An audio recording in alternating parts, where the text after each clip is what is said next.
This podcast is part of the Game and Entertainment Network. Visit tgenetwork.net to find the latest episodes from all our shows. It's time for AggroChat, the official podcast of the Tales of the Agronaut blog and stalwart gaming community, where we talk about stuff and things, and the stuff about the things, and sometimes gaming. I'm Belgast, and let's start the show. Hey folks, it's that time again. Time for another episode of AggroChat. This is episode 171. Tonight I'm joined by Ashgar. Hello. Grace. Hello. Kodra. Howdy. Tam. Hello. And Thalen. Hi there. So, I'm going to kick things off with like a little discussionette that we had right before we started recording. Is it like a kitchenette? Yeah, it's exactly like a kitchenette, you know, except for, I guess, like, what is a Except kitchenette it's missing? nothing like a kitchenette. What is a kitchenette missing that makes it a kitchenette? Is it like the stove? I don't know. Space. It's a little kitchen. Anyway, so we were having this discussion, and like most of the crew that is planning on going to Pax West have not made it to Pax West. But normally at this point, I already have lots of things that I have read or seen via YouTube or Twitch or something else from a convention to talk about. But like, I don't have really anything interesting to talk about for PAX West. Nintendo announced like a million indie games for Switch on Friday. Yes, in one really long video. But and some of that stuff looks interesting. But they once again were kind of doing their own thing. Sure. And then, you know, Ash chimed in and said that, you know, PAX West really isn't an announcement show, and Gamescom is coming up. Well, Gamescom's already happened. Gamescom was last week, which is another weird thing. So this is two shows that there's really not a lot talked about. And there was an article that came out a couple days ago from, I don't know, some company or some group called ICO Partners, talking about how this year's Gamescom was the least covered Gamescom since at least 2014, because that's where the numbers that they were showing stop. So that's weird. Like, that's two different shows in a row where there wasn't a lot of hype coming out of them. Maybe this means there won't be a lot of games in 2018, and I will catch up on 2017. You have the rest of this year, so no. So I feel like there's a lot of stuff from 2018 that's just spillover from 2017 that got delayed. Yep. That's true. I mean, I wouldn't want to release this year. 2017 was a big year, and it's not over. Well, but there was a significant number of games that got delayed to 2018 that we originally thought were going to be 2017 titles. I'm grasping at straws right now, and I don't remember exactly ones, but I've remembered multiple titles getting pushed back. But I mean, I could use some time off from the onslaught as well. But like, I'm kind of hoping that, much like we did with PAX South, you come back from West with a bunch of interesting gems that weren't necessarily AAA and weren't necessarily video games. Because I'm still very much looking forward to Dice Throne releasing. Dice for the Dice Throne. That's supposed to come out in November. I think it's supposed to get here. Yeah. Like, they've had the prototypes for a while, and I think they had to keep sending it back to tweak this or that. Because there's been a couple videos that are released of, you know, what the projected state of things looked like. But it's going to be a very pretty box, and it's going to have really cool dice and such. You can never have too many cool dice. So, Thalen, I know you have Guild Wars E2 things to talk about. Yeah, I mean, just the fact that apparently I like Guild Wars 2 now. That was kind of the weirdness that I had too. Like, I don't know. Apparently I like this game now. I don't know what changed. It came out, what, five years ago? 5 years ago. It only took 5 years for us to care. It came out 5 years ago, and I hated it for 4 of them. Well, I basically ignored it because I ignored the original Guild Wars because they made it out to be very much a PvP game. I was like, well, it's more of that. So, whatever. Don't need that. And then, like, a year ago, you guys started playing it some. I was like, okay, I guess I'll try it out. So I made a character, and I think this was my first mistake. I made a human character. Humans are boring, but whatever. My second mistake. What were you going to say? So much hate for human characters. Humans are boring. Boring. I guess I'm boring then. Second mistake, I boosted the character to level 80 and was like thrown into the middle of everything and just too many options, too much stuff. I don't know what. And I just bounced off the game like super hard. And then recently, you guys were playing it again more. It's like, well, maybe I'll give it another try. I mean, it's free. I can make another character and whatever, and I'll try from level 1. And so I made a Char, and that was the correct choice. Yeah. Because, like, in the first 10 levels, well, at level 10, I started the personal story, and the first part of the personal story was I made a gun, and it kills ghosts. And I need to build and test this gun. And, like, I actually became invested in the character. And I like him. I like his racial leader, who's, like, apparently one of 2 members of the, whatever they call Divinity's Edge. Destiny's Edge that's actually worth something. Out of curiosity, who do you consider to be the other member who is worth something? The Asuran. Zosha? Oh man, yeah, I do not like Zosha. I like just. Kate, I was wondering if you were going to say Zoja or Cave. Just I what like I've Kate. seen of her. Kate seems okay. She seems kind of wishy-washy. Logan's an idiot. Apparently, Ear's not great. I like what I've seen of her has been okay, but Kate like mostly just wants everyone to get along. she does, and I feel bad for her. because that's not going to happen. I think I mostly like Zosha because like she just gets cranky and snipey at Air all the time, and mostly it seems like Air maybe deserves it. My And also she's not wrong. My general dislike of Zosha is because you interact with her a ton during the Azuran story, and I don't know, like she always seems kind of horrible there. Yeah, and see, I haven't seen any of these characters apart from a little of Logan through like the respective racial stories. So we'll see how my opinions change, you know, if I play characters of other races and see more of them. But Ridlock is awesome. I like him a lot, and apparently he's a Revenant now. So okay. Yeah, there's probably a sequence of events that you haven't seen yet. Yeah, like I started the Heart of Thorns and did just enough to unlock gliding, and in the course of that, I learned that I guess Destiny's Edge went down in an airship, and Ritlock vanished in the mists, and he came back now, and he's a Revenant. Okay. Yeah. Whatever. Yep. It happens prior to the whole airship thing, but Living Story 2 fills in a very large gap in the story that they sort of don't give you. Yeah. Well, I finished the initial personal story. I got to level 80, and then I killed a giant tentacle dragon, and that was a thing. And now I'm waiting. What? Nobody told me there were tentacle dragons in this Oh, game. yes. I've There's been a avoiding giant- Guild Wars 2. There's a giant fucking tentacle. It has Yes. all the there's- tentacles. The giant Like, tentacle dragon. It's a giant fucking tentacle dragon. And a raided land of undersea water zombies. yeah. Yes, Yes. it's a giant fucking tentacle dragon that is the master of the undersea water zombies. Oh, see, I knew about the underwater zombies. I don't think I knew Like, about the tentacle there's an dragon. entire fucking continent that was raised from the bottom of the ocean, and it's full of sea life.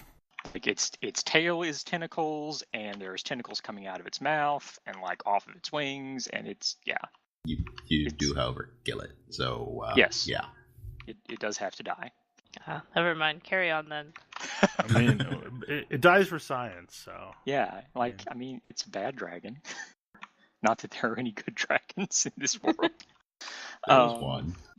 So I've killed it, and I watched a little thing about what happened in Living Story 1 because we're not allowed to play that anymore, which makes me kind of sad because apparently it involved a crazy plant lady losing her mind and building a giant robot in stiletto heels to destroy the world. Yeah, For sure. That reasons? sounds accurate as far as I know. Close enough. And then she like drilled into the planet's crust and it woke up a plant dragon, and that's what I know about that. and now I'm waiting for up to 72 hours for the gems that I purchased to appear so that I can buy Living Story 2. So I guess until then I'll just do like map completions or something. I don't know. I thought you But got yeah, Living like- Story 2 as part of the Heart of Thorns bundle. No. It is Oh, it is shit. locked and I have to pay for it, but I figured, well, I'm going to want Path of Fire because that's a thing. And when I went and looked at Path of Fire, like the top Path of Fire comes with 4,000 gems, which normally would be like $50 just for that. So whatever.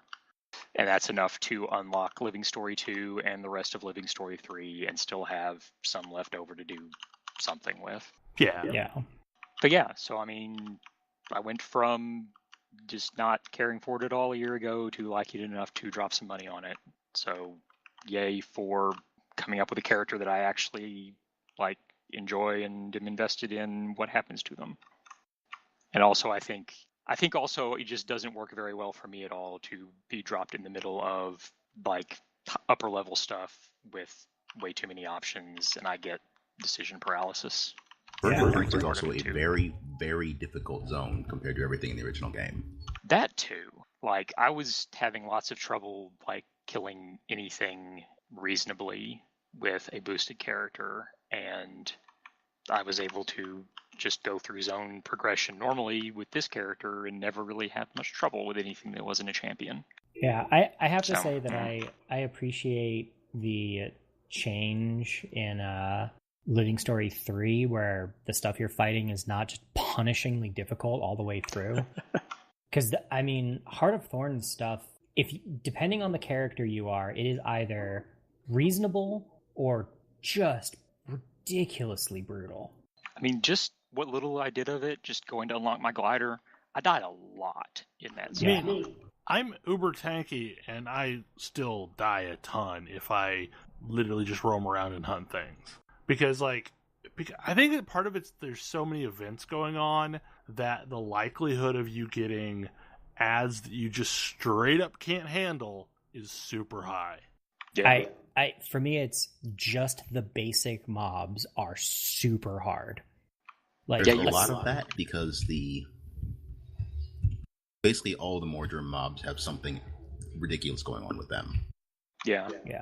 Well, like, a couple of nights ago, the two of you were talking about, we're dealing with pocket raptors or something. And I was like, pocket raptors? What's that? Those sound cool. Little tiny raptors that'll fit in your pocket. Yay. Nope, they're horrible. That is, in fact, what they are. But I understand why pocket raptors are awful now. Like, I have good AoE, and I can kill them pretty good, but they're still awful. They get the jump on you. They won't stay in the AoE. Bastards won't stand still. I won't lie. I use my ult on those things as a mesmer. Yeah, but your ult is basically designed for situations like that. Gravity Well is somewhat amazing skill. Well, Gravity Well is amazing. It's. I feel like I shouldn't have to use ults just to kill trash mobs. To kill a handful of pocket raptors. But no, that's actually what's required. But yeah, so I'm like really interested now in, unlocking our guild hall and maybe running some dungeons and things and stuff like that. We need to beg, borrow, and steal a bunch of people to do that mission. Because, everything I keep hearing is, oh no, you should really probably have 10 people. I hear that the magic number, if you don't have a bunch, is 9. If you have 9 people, you have the maximum amount before it ticks up to the next tier of difficulty. That makes sense. I think we have that many people active. Or at least semi-active. I think we do too. We could probably get a thing together. I'm not going to say we were close to it before, but it was like within it was potentially sight. Possible. Yeah, it was potentially possible. And if we had 3 more people, we almost certainly could have done it. Because we just had 6? Something like that? I don't remember if we had 5 or if we had 6. I don't either. I think we had 5 by the time we went in. So, we had just enough to where if we were attacking an objective all together, we could get through it okay. But I don't know, with part of us dying and having to run back, and yeah, it just was not efficient. I think the way to do it is to kind of split the groups up to where one group is basically on one side of the map and one group is on the other side of the map, and whoever gets to it first can start softening up the defenses, and then when the other group arrives, you can just wreck it, and then kind of split back out and prepare for the next one to spawn. Because we have to get through, 6 of them? Something like that. Yeah, it's just, it felt not doable. It felt doable if we were all there at the same time, but not doable if we were kind of scattered. The other thing that like I find really interesting is for years I have heard what an interesting community this is, but I did not believe them because I thought, Guild Wars 2 was a miserable experience. But if you catch like the daily objectives, people are super friendly and happy to help. Like, I have been abusing the goodwill of this community to get jumping puzzle achievements because there'll be people that play Mesmers that will just literally hang out there and keep dropping ports to get people up to the objective quickly so they can get the completion. And like the first time you do it, there's a chest of gear and it's nice gear. And there's always people like throwing up the commander tag so you know where the events are happening in the zone. And it's like crazy. Like if you're literally on the second the things switch and you're in one of those zones, there are like a mob of 50, 60 people running around together doing it's just nuts. Yeah. Yes. But even like if you're hours late, there's still a group of people cycling through the stuff. So like I've gotten into this habit where at the very least I'm logging in every night to do the completion bonus because 2 gold is still a decent amount of money to me. It's always a pretty decent amount. Yeah, one of the weird things about not having a level change here is that that's still a decent amount of money. Like the price of things is not really scaling up that much. Yeah, thanks to people who do silly, stupid things, take a lot of it out of the market. Guild Wars 2 is really careful about inflation and does a really good job of avoiding it. It's so weird to be playing a game with horizontal progression and capped vertical progression. Yeah. I mean, I'm pretty sure you're not at the cap of vertical progression, though. No, I'm not. I mean, but the stuff that I can do to get to where I need to be is very slow and drawn out, and it's not like a rapid fire let's gear up thing. Correct. So like it's a game of time at this point.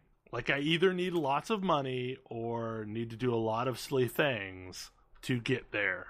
But it's like a goal that's not moving. And that's what's interesting about this, because like in WoW, for example, you're always have a moving goal. Like there's never a fixed point that you're trying to get to. And on this one, it's a fixed point, and it's super hard to get there, but it's a fixed point. WoW is a treadmill. It's just a vastly different design, and it's weird to play it after having played so many vertical progression games. And mostly it's like, for alting purposes, it's interesting because it doesn't feel like the next time I play this character, it's going to be useless. It's still going to be as good as it was when I put it to bed the last time. Yeah, What do you mean by that? You don't have to take your alt and spend a whole bunch of time leveling it up for the next expansion and then gearing it up for the expansion and then actually doing the expansion. Right. Like, so if I walk away from an alt that's wearing exotic gear right now, it's still going to be at the same power level when I choose to play it the next time. It's not like that alt is suddenly no longer even relevant. Yeah. Also, any complaint I had about navigating the Verdant Brink, I take back. Replace that with any complaint about never seeing Tangled Depths. Oh god, Tangled Depths is the worst. All of these are horrible terrible. because I don't have like all of the traversal masteries unlocked. It does not help. It doesn't help. It really does not help. Like I keep thinking maybe the burrow one, whatever that thing's called, will help on some of those zones, but Tangled Depths is the worst. Tangled Depths is, nothing helps you with Tangled Depths. well, the first part about all those Maguma zones is like the Z-axis is so important, and it's really hard to tell where on the Z-axis you need to be until you're right up there. I feel like Maguma was an experiment that hopefully they've gotten out of their system for Path of Fire. I mean, they have not. That's why they designed all those mounts. Yeah. Yeah. That being said, I do like a game where traversal matters. And it's not just hit your GM move button and go wherever you want. Well, it's really interesting because, like, on some things, the glider is absolutely hacks in the old world, but then come jumping puzzles where they have, disable your glider. Exactly. You have, like, an aura that disables your glider. So you still have to do it legitimately. On the occasional one close where to it doesn't disable your glider, I kind of wish it would. That's a thing too. Yes.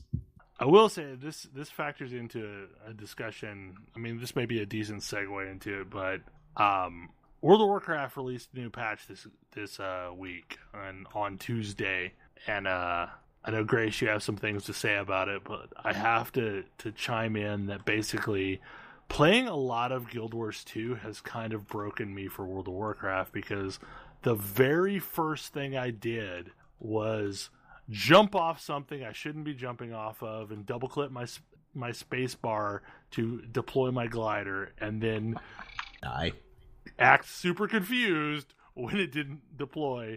And I was confused enough that I didn't have time to hit the goblin glider. And yeah, no, I don't think I actually died, but like I came pretty close. I mean, you could always be a demon hunter. That's what I said. But demon hunters are elves, and they're immediately not relevant because they're elves. You also feel that way about Sylvari?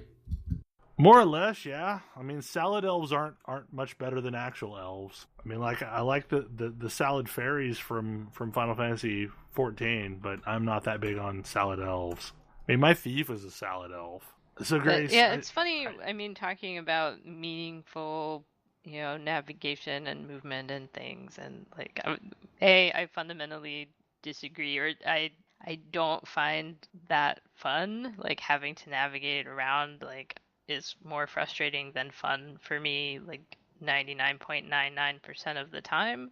And that's one of the things that's been bugging me about this new WoW patch, is that it's great. We get to go to a whole new planet. Like, there's cool stuff happening. Like, we'll get to the story beats in a minute, but the first thing that happens when you get there is, oh, you can't fly anymore.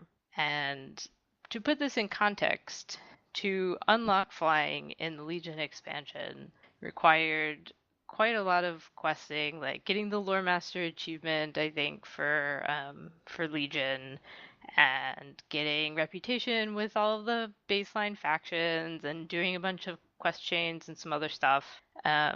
It's non-trivial, and I like that they put that in. Like, I think that is fundamentally like a reasonable compromise between just letting people buy flying as soon as they hit the level cap and not having flying at all. But it feels so shitty when you have worked your ass off to unlock this thing and you get to use it for one patch cycle, and then it is immediately taken away from you. I absolutely agree. I think that, so I 100% agree with you. I think that games that have added it have rung a bell that they can't unring. Once you have it, it feels awful to lose it. But and I feel like the thing that the saving grace for Guild Wars is that they never gave it to you. It's never been a thing. And so you always feel like your movement options are expanding. You never feel like they're contracting. Yeah, I think that's fundamentally, like, that's a good thing. Like, if you're not going to have it at all, fine, and like build your game around that. But like, WoW is not that game, and it has not been that game since the very first expansion.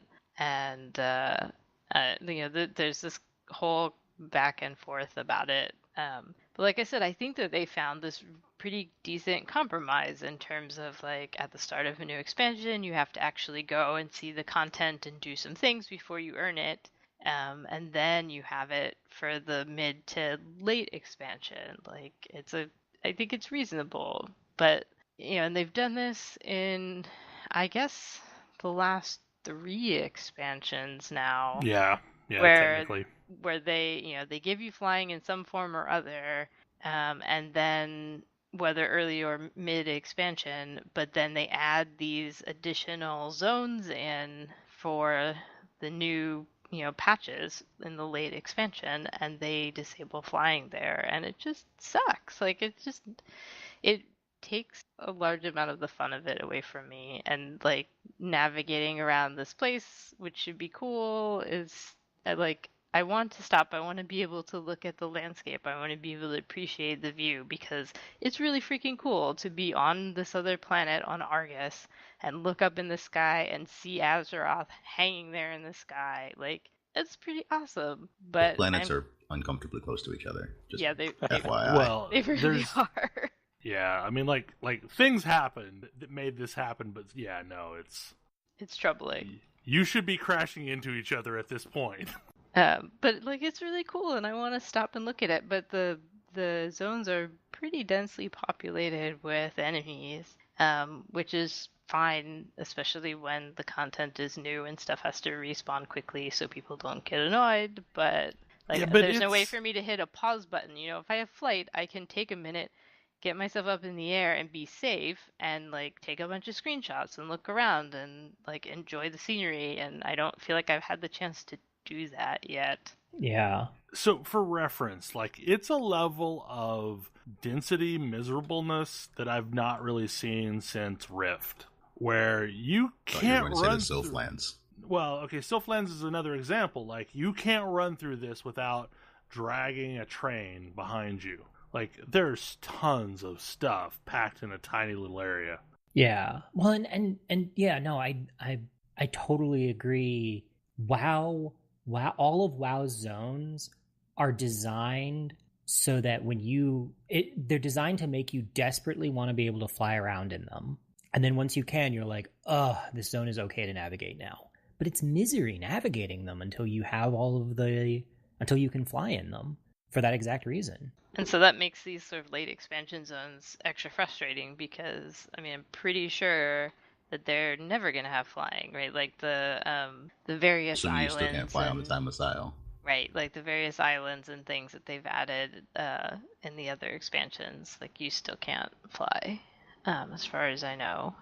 And yeah, but anyway, so that's like my gripe about it. But on the plus side, this is a really big patch. It has a ton of stuff in it, and some interesting lore and story, and like it feels like a mini expansion. You say interesting in the not positive way. Well, we'll get there. It's I mean, as long as no one cares about giant spoilers for WoW, which I assume that nobody in here cares, and if you're listening at home and you care, then go play it now. It's out. But you know, through this whole expansion, like we're sort of looking for help to fight the Legion, and there's this whole quest line where we get this piece of a Naru that gets sent to Azeroth, and to tell us that Illidan was the chosen one. To tell us that Oops. Illidan was the chosen one. I mean, and it's just, I'm not even sure I ever finished that quest chain on any character. Like maybe I did on my main, but it felt terrible. Like it was just like this like all powerful being from another planet, space, whatever thing, like gets sent here and is just fawning over Illidan, and it's troubling. But we finally get to the point now where we're bringing the fight to the Legion, right? Like that's the whole point of this patch is, now we're leaving Azeroth behind and we're going to Argus, which is the original homeworld of the Draenei. And we get there and we rescue this Naru that we had been hanging on to this piece of, and it's still obsessed with Illidan. And we go through all of this stuff to save this great, powerful being, and it tries to forcibly cleanse Illidan of his scars and his spell, and Illidan doesn't want any part of that and blows it up. And goodbye, Zira. I mean, I encourage you, even if you're not playing. Didn't have it coming. No, like what Zira did was really quite rude. Like it was not acceptable behavior, even if you're an all-powerful being of the light. Maybe especially if you're an all-powerful being of the light.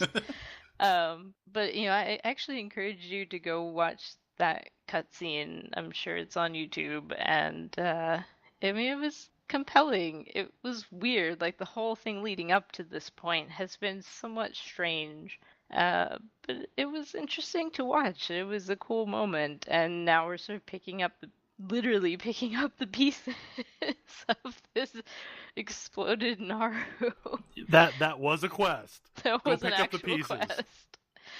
and sort of trying to figure out what the hell we're gonna do from here. But it's just it definitely, this whole thing feels like a little mini expansion, like with these really pretty epic feeling story beats, and I mean, we have a whole planet to explore, which has, I think, supposedly 3 distinct zones. One of them has not released yet.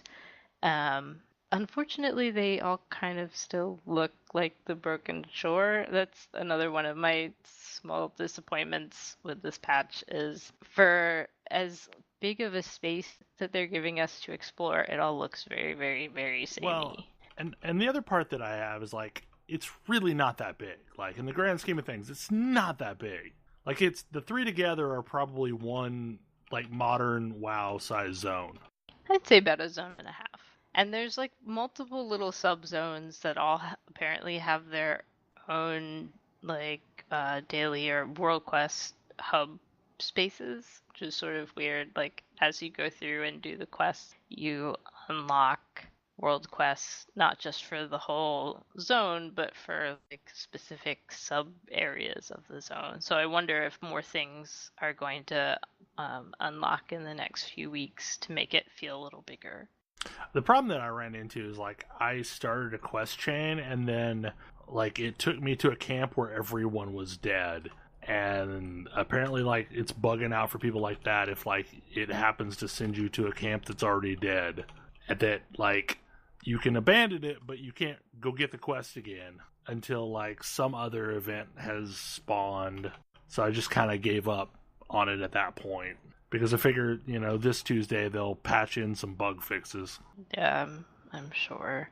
I got through everything, I think, with my monk, and then I started going through on my priest, and I feel like I'm missing something, but I never saw the quest givers pop up for some of the stuff I thought I had done on the other characters, so I'm not sure. It feels slightly buggy, but it's been fun, and there's a ton of stuff to do.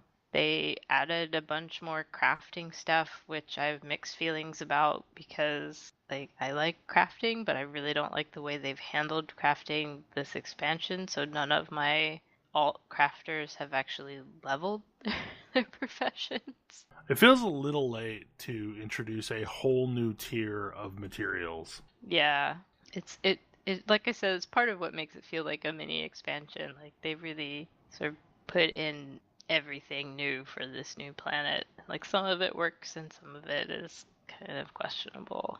But it's fun. I like having new things to do in WoW, and this is sort of substantial enough that it's certainly worth popping back in for a little while and checking everything out again. Hopping back on the gear treadmill, which that is one thing I do enjoy about Legion, because of World Quest. It's incredibly easy for me to pop onto alt, and over the course of a couple days pick up enough gear that I feel useful. Yeah, I'll say it's easy to catch up, at least, because, like, on that death night, I was of sufficient level to do stuff, like, in a matter of days. Yeah, I mean, all the alts before and after this patch, all the alts that I've leveled this expansion have managed to catch up within a matter of days. And especially now, the other thing, they, like, everyone just across the board, I think, is just automatically at artifact knowledge, whatever the maximum is now. So there's no more researching that, like, that you just get that, and that really helps you catch up very quickly in terms of the weapon stuff.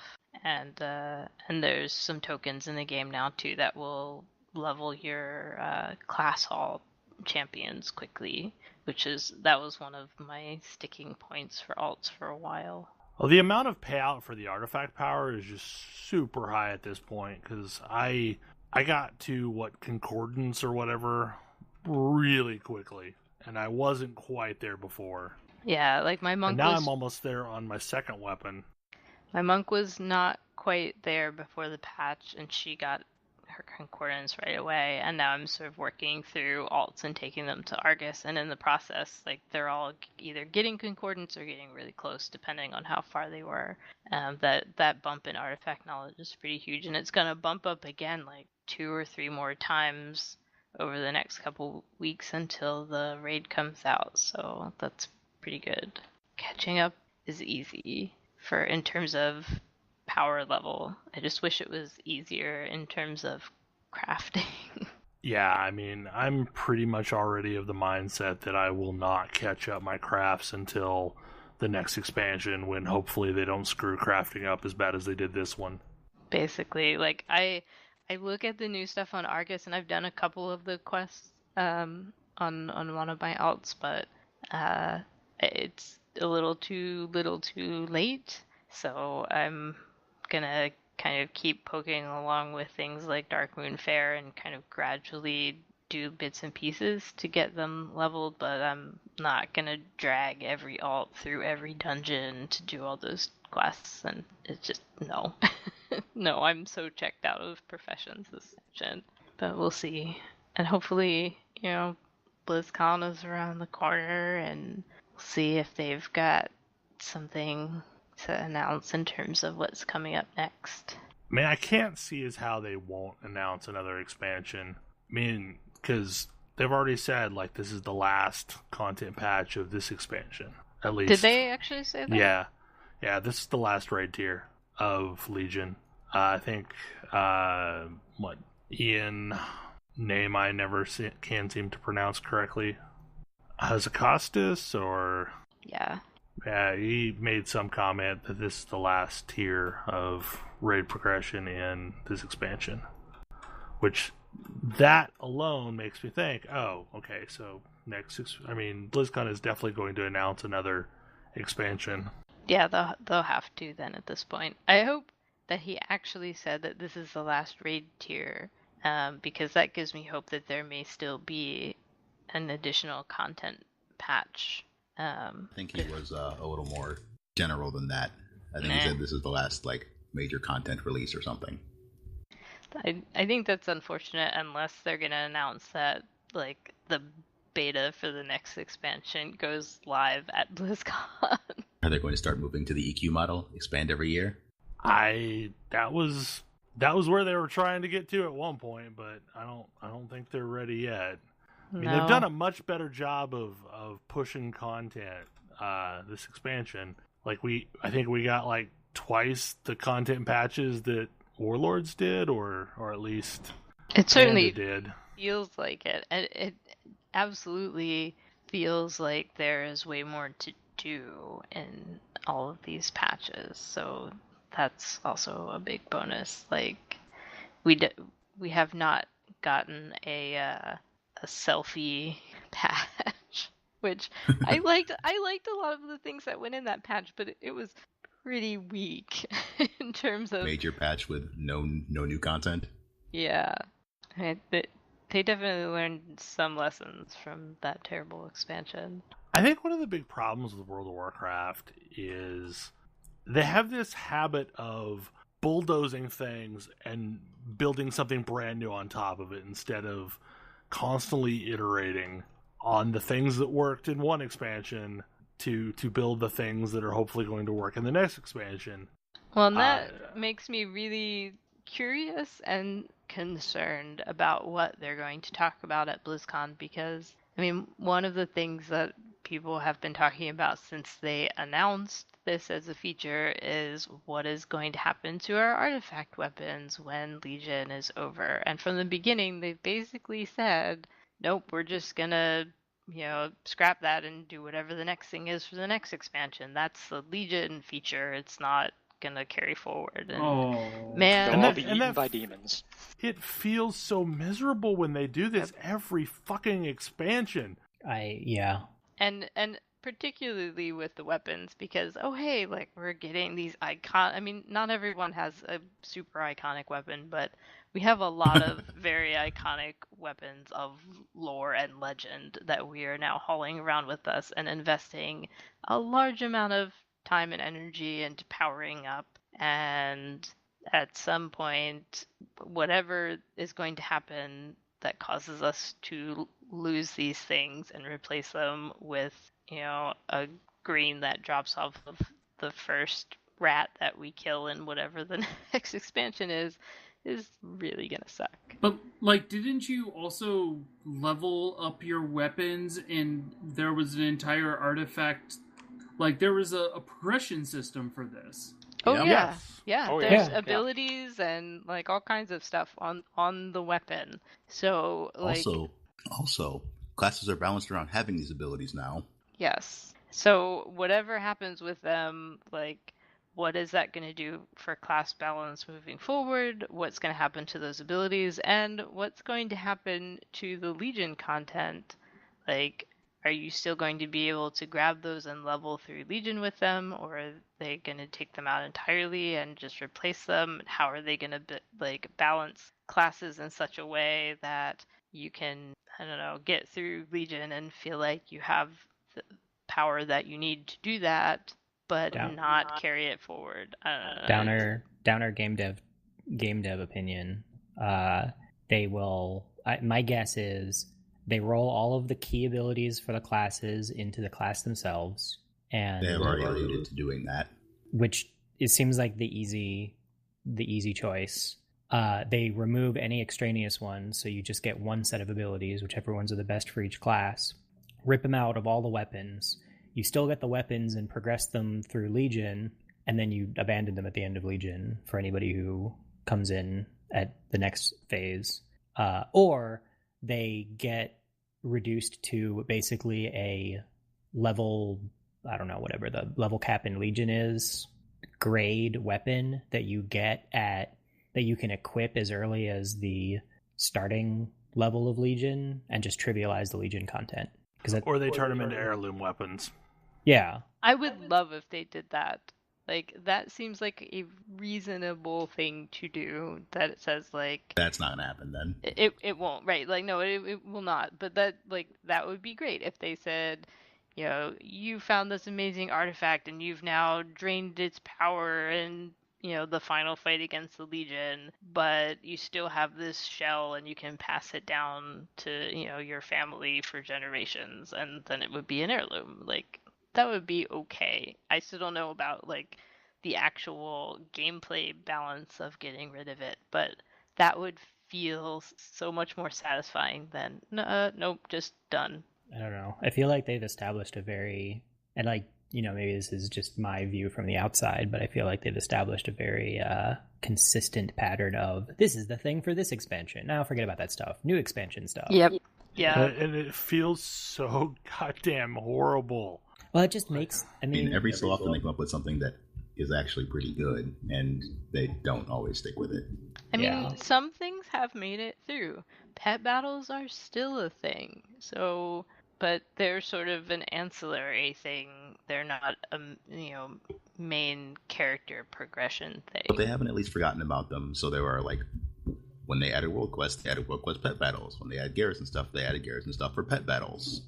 Yep. So at least they haven't forgotten about that feature of the expansion. They may not have forgotten about it, but they've also frozen it in time. Yes, that's true. Pets are now always going to be level 25. That's all they go. I'm okay with that though, because they're adding so many more of them that if you had to keep leveling in every expansion, that would be kind of onerous. You need to have a pretty large stable of pets to handle some of the content they're putting out, and they have added really cool new content for pet battles. There's an entire pet battle dungeons now. That's cool. But then on the other hand, they introduced the garrison, and it was a neat idea with some good and bad components to it. But in the next expansion, they just scrapped it, like you said.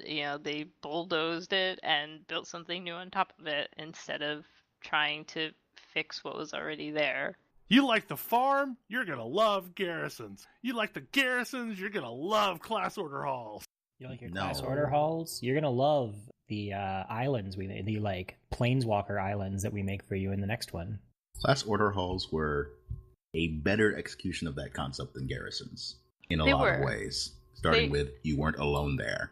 They absolutely were a better execution, but I feel like they could have transferred some of it through instead of starting over from scratch. Absolutely. But now we have a spaceship. Maybe the next expansion we'll all have our own spaceships. Yep. I don't know. Give you We'll spaceships. each get our own planet.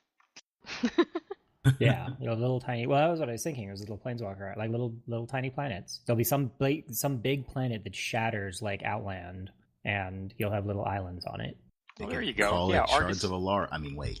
Argus gets destroyed at the end of the thing, killing all the demons, and we each Yep. get to populate a little fragment of Argus. And you make houses on it. Maybe we'll have to because No, I don't mean actual houses. I mean No, they will build a pre-built house on it. yeah. Yeah. No, we'll all have to live on these things because Azeroth is gonna wake up and turn into a Titan and wander away, and I don't know what that means for everybody who lives there. Hey guys, been fun. That's all low level content, so it doesn't matter. The Azeroth, the living planet. New characters are created at level 90. And we're not joking about that. Like, No, Azeroth Living Planet is a thing. It's a thing. Magni Bronzebeard turned into a diamond, communed with the heart of Azeroth, and found out that it's a baby Titan waiting to be born, and that's part of why everyone is freaking out about Argus, because it's a corrupted Titan, and we need to go and fix that. Oh man! So this is Oh my god. They've run out of ideas. This is them finally following up on the Uldaman storyline. Yes. And Wow. somebody's been reading a lot of old Jack Kirby Marvel comics. So I was gonna say. The thing is like they have tried desperately to make some sense and build a canon out of all their disconnected stories. How's But, that working out for them? I mean, it's better than Azeroth is a before. Titan. I mean, it's better than before, but I remember this storyline from when I was playing. I went to some place in Ashara? What's the desert? Tanaris, yeah. And then the quest ended, and I was like, what? I wanted to follow that. That sounded like an interesting story. You collected like the discs of Norganon. Yeah. Kata had Ulduar as his own, or Uldum as his own. So they followed up on that a little bit there. Mm-hmm. But I don't not really. I don't recall them ever going into the whole world is being reset thing. That was that happened actually in Wrath. Ulduar. The Algalon fight that we never did went into that. Basically, yeah, there's a fight in Ulduar where, like, one of the keepers is, like, or I guess, Watcher? I don't remember what Algalon is. Watcher, Algalon, the raid destroyer. I mean, wait. He's great. I murdered him in the face, and it was fun times. But, yeah, the quest to get the key to Algalon's room follows up on that explicitly. Yes. Yeah. Interesting. So basically, the next expansion is going to be we need to do something about this so that Azeroth doesn't crack like an egg when this Titan hatches. Well, I think the next thing. Well, I mean, I don't know what the next thing's going to be, but I would hope the next thing, and lots of hints of the next thing, are that it's going to be, oh hey, there's still all these tendrils of old gods like burrowing into Azeroth, and we need to root those out before Azeroth becomes a full-fledged Titan, or it will be corrupt, and that's not a good thing. It'll be a new Sargeras. Yeah. Yes. I mean, actually, it's sort of worse than that, because like the old gods and the void and whatever the stuff that they represent are basically the reason that Sargeras was like, nope, it's better to destroy everything than to let that take root. Right. So fun times ahead. But yeah, I mean, WoW lore is pretty nonsense, but they're definitely moving a lot of threads of it forward right now. I mean, everything is ultimately this battle between the darkness and the light, aka the void and the light. And can I just, as an aside, say how weird and annoying it is to, like, go to Argus and be, like, fighting with the army of the light and saving this, like, this Naru and like worshiping the light and like I'm a shadow priest. Like screw you and your light. Like they're constantly like, oh, like the void is terrible and darkness and whatever is bad. And it's like, screw you guys. I'm on your side. Like, leave me alone. Like, okay, so I talked about this a little bit this week, but the thing that just drives me insane about World of Warcraft is how we will always be a supporting character in that narrative. Yeah. There's a situation in this little mini patch where you got to go take somebody out. And I don't know about you, but I rolled up and I was kicking their ass. And then at 30% health, I got stunned. And some other character had to come in and save the day because, I couldn't use my, crowd control break that I could normally use and just break out of it and kick their ass some more. And it's always that way. Like, that was such a huge letdown when we took down the Lich King and we didn't actually get to defeat the Lich King.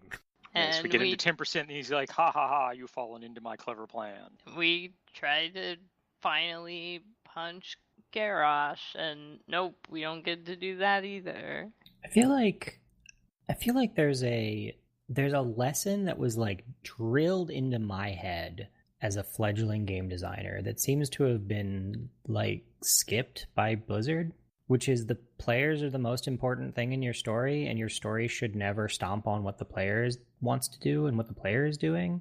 Like, there should be arcs, but the player is always like, the player needs to always feel important and central. Well, and the problem is like these stories play out in a way that feels like we are playing through fanfic of the writer's characters' stories. Yes, constantly feels like that. But I mean, that's sort of always been the WoW thing for a long time. Sure, it doesn't which makes feel it good. no less annoying. Yeah, that doesn't make it good gameplay. But yeah, it reminds me of bad D&D campaigns where you have the character that your DM is obsessed with. It's clearly the character that he wanted to play. Yes. That is always the hero leading the players around and stealing all the glory. I feel like maybe I don't have this experience because the very first campaign I played in with him as the DM, his character there was very obviously his character, but that character stayed out of the way. The second campaign I played in with him, we maybe killed this character. Oops. Yeah, I mean, like, yeah, as a DM, I have a rule that I don't use self-insert characters, and the only reason I broke it for that one game was because it was a lead-in for an MMO that I'd be playing with you, so I kind of needed a character to play in the MMO. but yeah, stay out of the way. But Blizzard, the other thing that they do is, like, they forget about some of their classes or specs when they're dealing with lore things. Like, I don't know, some of the lead up to Legion and like demons are terrible and everything about them is terrible, and like, well, what about the warlocks? Like, they're helping out here, and and like the stuff with the shadow and the light in this patch, and like freaking we finally found Alaria and Turelion, and like Alaria was apparently like kept in some kind of cell for an extended period of time by this Naru because she was interested in like shadow magic. Like, that doesn't feel great when you're a player character and you see that, and it also just makes you not feel bad when that Naru gets blown up. I was gonna say, yeah, that Naru's a dick. Deserves to get blown up. Yeah, it sounds like they feel like their story is more important than your experience as a player. But I mean, that said, like, their storytelling is good. It is improving. It's just it's definitely improving. It's still nonsense, but it's fun, and it's fun to watch it unfold. It's just when you have those story beats that you are playing through and it sort of preempts you and your action, it doesn't feel great. Yeah. It's actually, to loop back to a previous conversation, I think Guild Wars 2 had the exact same, like, you're playing a bit character in somebody else's story for the first portion of it. Like the first... You're referring to while you're running around with your racial leader? No, I'm referring to, what's his name? The Sylvari hero guy. Oh, Traherne. Yeah, like you're running around with Traherne, and he's clearly the hero of the original story, and you're like his buddy, his sidekick. And, like, that feels really bad. And they've clearly learned, because that's not how any of the follow-up story goes. And it's an interesting shift for them. That they're like, no. We remember that you did important stuff. You're an important character. Also, now, like, you are the central character of this story. Yeah, I kept expecting him to, like, die. And then I have to take his place as the marshal of the pack. No. No, he doesn't die. But, like, this is one of those things that Final Fantasy XIV did really well, and also in playing with this concept of you are this savior, and everybody takes advantage of the fact that you are this savior. Yeah, I mean, Secret World did the same thing very well as well, where, like, no, you're not the most important person in the world, but the person you answer to is like a desk jockey. Like, you're the most senior field agent. Mostly it's like, have you ever had one of those situations where you've had a boss take credit for your actions? And that's what happens in these MMOs. Like, it feels like they're constantly taking credit for the things that we had to do for them. Like, it feels really great when an MMO has the, like, you know, you walk up to somebody's farm and the farmer's originally like, oh, hey, can you help me, like, slop the pigs or whatever? And, oh, wait, no, you're the commander of whatever. Oh, I'm so sorry, sir. Like, what can I do to help you? And then you're like, yeah, I'll slop those pigs because you'll give me some XP for it. It's true. Yeah. Is there a cosmetic item for doing this? Usually. Sign me up. But I like that, because it's like, okay, you've incentivized me in a non-critical path way to do something nice for somebody else. Like, sure, those pigs need to be slopped either way, like whether you do it or not, but you can help out, and you're, you know, if you feel like being a magnanimous, helpful person, you can do it. And you'll get like a pig hat or whatever. Yeah, it'd be a big hat. Yep. So to keep the ball moving forward. Another thing that happened recently is Destiny had its PC demo. Man, was that short. Yeah, like, so previously they extended it for the PS4 and Xbox One, and I was kind of hoping they would do the same thing, but no, they didn't. Weekend would have been nice, just saying. That too. Right? Mm-hmm. Like, what, two weeknights? And something like that. You couldn't download, unless you had pre-ordered, you couldn't even download it until the day that it went, like, when it went live. So it's like, oh, I guess I'm gonna come home from work and wait for this to download, and then maybe get a couple hours to play. Luckily, it's only like a couple hours long, tops. Yeah. So. And it was worth it. Like, it was fun, and I found out that it, like, plays great on my computer, and it looks great, and, like, I think I'm probably gonna buy it for the PC. So it, like, did its job. Like, it did what I needed it to do, but, like, it would have been nice to play around with, like, some of the Crucible stuff, and like, there just wasn't time. I mean, you heard me talk about Destiny in this podcast before. I had not pre-ordered. I downloaded it the way Grace just mentioned. You know, I downloaded it ahead of, you know, on the day it started, thinking maybe I won't even get to this. We'll see. And I don't even remember when, but like sat down with it, played through the mission and immediately ordered the digital deluxe edition. It feels so good on the PC. It feels good. The powers feel good. The guns felt good. I mean, even dealing with guns that felt bad, like that were bad, the game still felt good. And that scout rifle is still garbage. Sure, but scout rifle is totally garbage. But like, I still enjoyed using it, even though it sucked. And like, I don't know, it drove home to me that I don't really like shooters on console. I'm at something like Destiny, I just can't play on a console, and that was I was never going to enjoy the original Destiny based on that. And I'm sold on Destiny 2. Like, I still think that they kind of drop you into the story and expect you to just guess at what the characters are without introducing them, but I'll live with it, I guess. I don't feel like defining a character as Robot Nathan Fillion and then just expecting you to fill in the gaps yourself is terribly great characterization, but unrelated to anything. Why does nobody ever get yelled at for insubordination in video games? Like, you have these incredibly insubordinate NPCs, and nobody ever calls them out on it. Because insubordination is cool, edgy. Because they're effective at their job. That does seem to be the actual answer. Mm-hmm. Because playing by the rules is for losers and squares. Was this 1995? I mean, I feel like the Vanguard as a whole aren't really a great army. They're not terribly disciplined in the first place. I mean, and honestly, like, the only people that are really the quote-unquote Vanguard are the Titan. Why does the Titan guy ever just, like, haul off and punch Cade 6 in the face? I don't know. Like... But, like, you'd think it would happen, considering, like, all the times he's done things. Just like, no, I'm not going to give you guns anymore. You can't. Why didn't Erismorn deck him? Yeah. He took her ship, and we got it destroyed. Because it worked? She got a shard to play with out of the mix. I mean, it's not, and it's, I don't want to single out Destiny on this one. Like, Guild Wars 2 does the same thing, where I'm just like, can we just fire these people and hire actual professionals?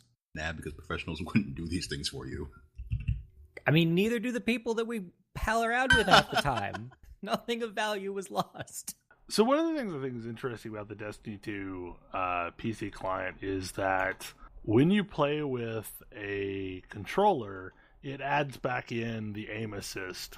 So you could functionally have the console experience on the PC. Yeah, I mean, that's how I played. A mouse and keyboard. Really complaining about this, though, because you're going to get the aim assist for a controller, designed for a controller, with mouse and keyboard.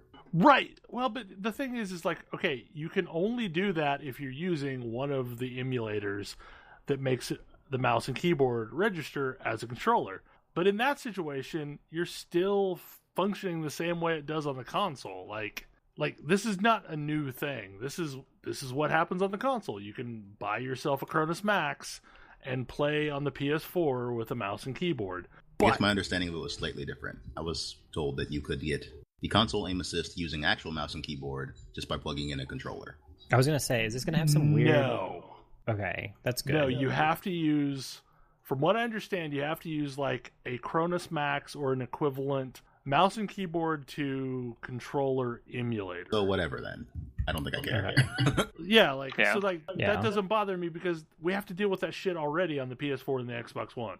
Yeah, I mean, I was going to say... in that situation, like, okay, I've piddled around with one of those emulators like that, and it's not really mouse and keyboard. Like, you're using a mouse and keyboard, but it's nowhere near as granular as you can with a mouse and keyboard.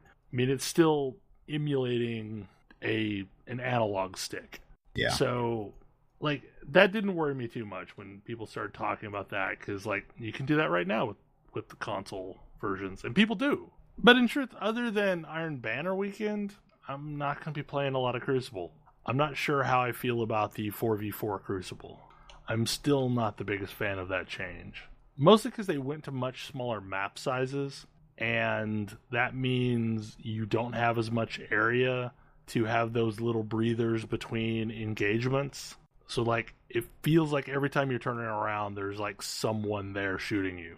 Whereas it used to be, you could kind of back away, I don't know, like, gather yourself before getting into the next engagement, because there were natural choke points on the map where you would expect to see people are going to be here fighting over this objective or this objective. But now, just the general map size is so small that, like, you're always encountering people. And it makes it end up playing more like a traditional shooter, like an arena shooter. All in all, though, I have zero concern about playing on the PC now, which was really what I wanted to know. And it ran pretty well on my laptop and extremely well on my desktop. Oh, yeah, it ran amazingly on my desktop. I mean, figured it probably would, but... It ran great on mine, and it ran great at lower settings on our secondary PC here. That is a pretty sort of minimum spec sort of machine, and it looked great. That was the other big takeaway that I had was like low settings on PC looks functionally the same as what it did during the beta test on my PS4, which standard PS4, a non-pro PS4. So it's impressive, and I expect there probably to be more optimization before launch, but it's already in a good state. So which version are you going to play more of, Bill? I am going to play the PS4 when it launches next week, and in part probably use that as a way of figuring out what the hell I need to do when the PC version launches, and more than likely, I mean, I'll still play PS4 because like I played 2 versions this last go round. I played Xbox One and I played PS4, but I fully expect that the primary that I'll be playing is the PC just because it felt so good. Like it worked really well, and being able to play it on both my desktop and my laptop gives me a lot more options of how to play it. And what's weird though is like there are a lot of people in my PS4 clan that have gone out and built computers specifically to play it on PC. Like, this has sold a lot of computers, which is weird to me. But I guess it makes sense. Like, if you want to play this game in the best possible way, you're going to play it on the PC. Like, if you want it to look the best and to have 60 frames per second, you're going to play it on a PC. Because at least until Xbox One X, I think all of the console versions are 30 frames per second still. Yeah, I hadn't really paid terribly close attention to how strongly I feel about FPS when playing games. Like, it's just not something I notice it, but I don't really think about it too much. But that's a huge thing that turns me off of shooters especially, is just not having the frame rate because it's so twitchy and I have to be so accurate. I ran around with frame rate unlocked, and on my desktop I was getting between 175 and 200 frames per second. And that's just 1080p because I don't have a 14.4 or a 1440 monitor or a 4K monitor or anything like that. So I was getting a solid 70 on my 4K monitor. It looked incredibly good. I mean, more than likely I am going to lock in 60 and just call it good and never care again. It has made me kind of start looking at monitors to get, maybe a 4K monitor, because it seems like I'll be able to run this at 4K without issue with my current build. I mean, and I was kind of concerned about that. Like, I didn't know if I needed to upgrade video cards to be able to do that. I think the only thing that'll be a possible stumbling block is just the VRAM. But I thought it was awesome that, like, it has a VRAM gauge, so you can see how much VRAM you're using at any given point without having to use, like, Afterburner or something like that. So to keep things moving again, Tam, you've been playing a lot of a game that I've been seeing in my Twitter feed all week long.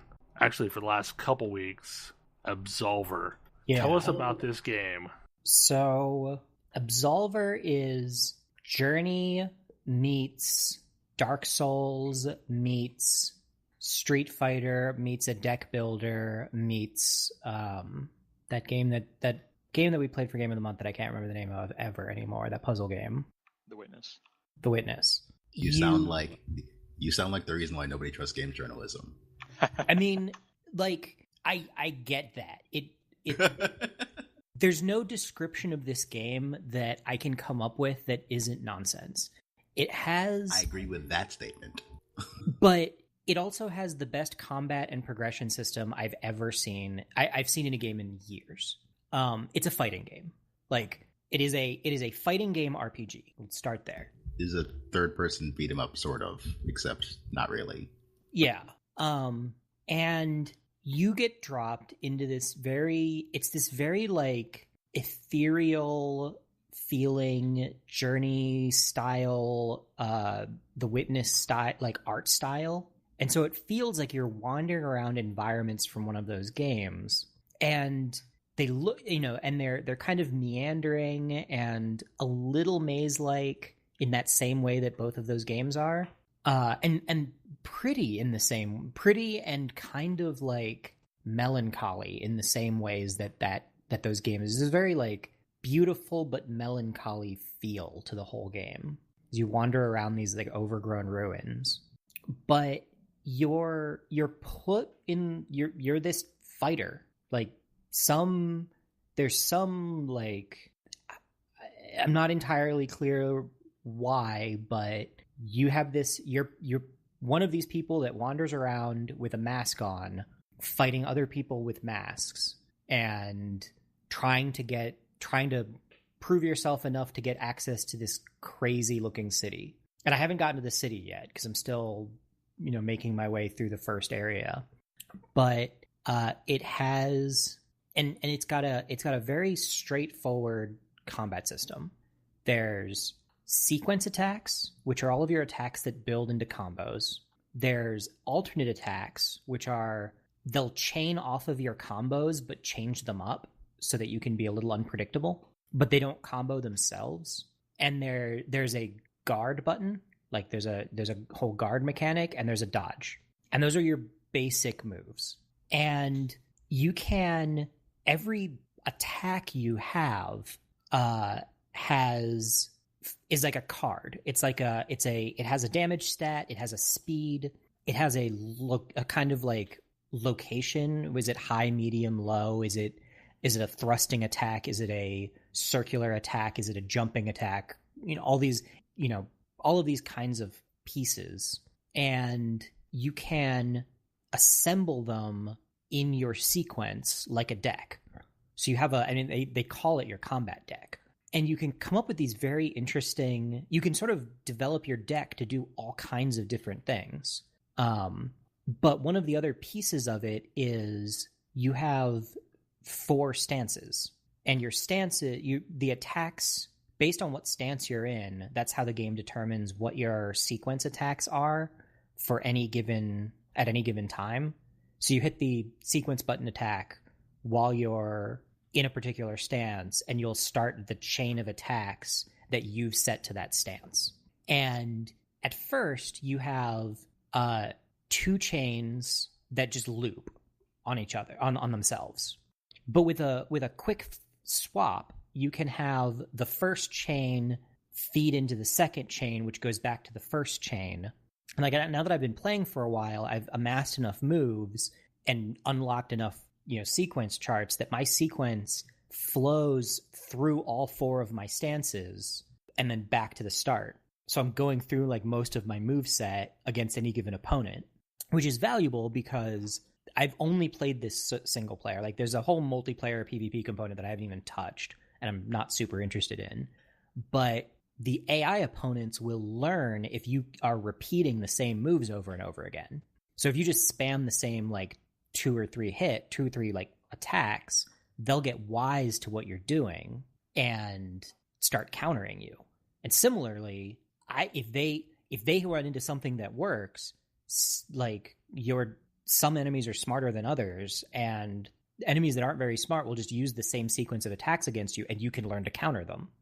And so I have this lengthy chain, and then I use my alternate attacks, which will switch my stances to break that chain and put me somewhere else in it. So as an example, if I have one part of my chain ends with a really powerful kick. And so sometimes I want to land that kick sooner than I otherwise would. So elsewhere in the chain, I can hit a sequence, like an alternate sequence break attack, to push myself back into that first thing to get that kick off if I see an opening for it. And in a similar vein, I have another one. If I'm trying to set up for that kick, because it's kind of slow, if I missed or if the enemy blocked the previous hit, I have a really fast alternate attack on that chain that pushes me into a fast chain. So I can go from setting up for a slow, powerful kick to sequence breaking into another fast sequence to respond to the enemy I'm fighting. And it sounds really, really complicated, but the game builds on itself. I mean, it only starts you with 4 or 5 moves, and so you learn those moves, and as you get more moves, you build it up and understand the game more. And I mean, the depth of it is incredible, but it keeps pretty good pace with you.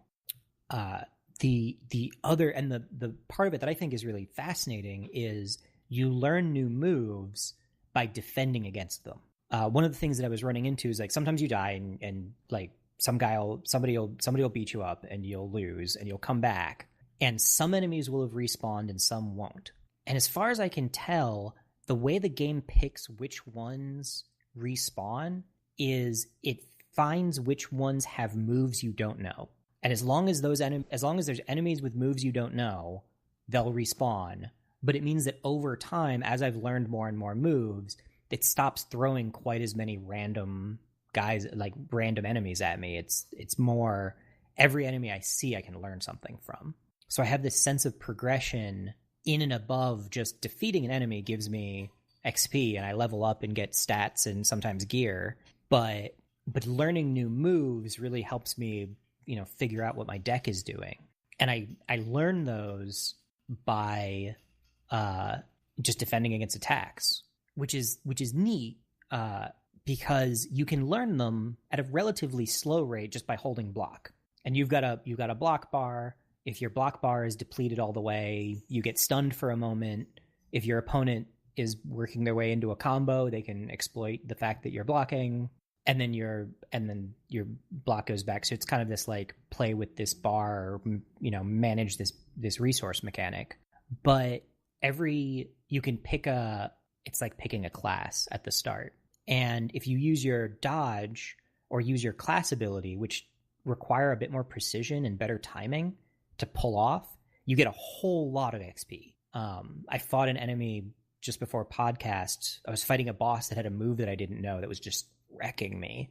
And it was rough because he used it twice in a row, but it was enough to break my break bar if I got hit by both of them from blocking. And I hadn't really played with my dodge.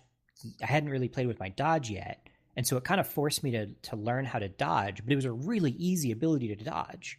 And I got so much XP from just fighting that one enemy that I learned that ability. And so now I can use that ability and I've woven it into my deck.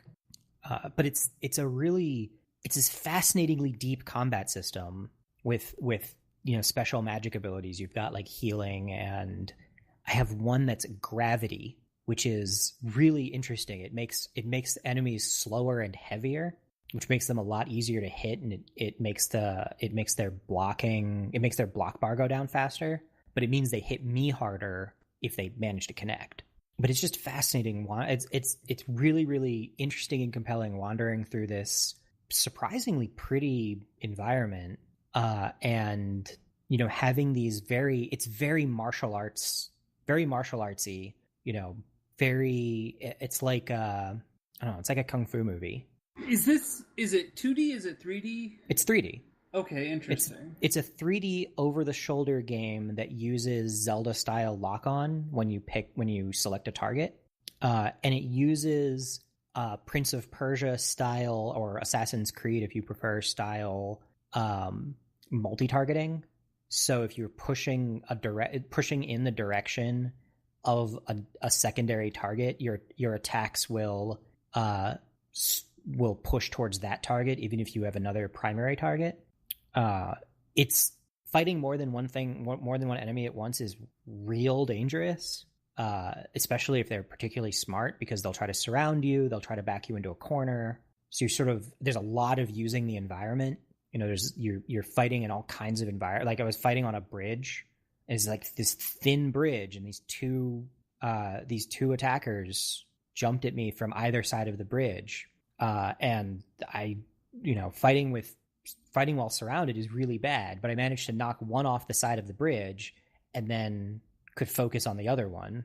And you see all sorts of enemies with different abilities. The class ability is all tied to the right stick on the controller. I don't know that you could play this game without a controller. I've been playing with a controller.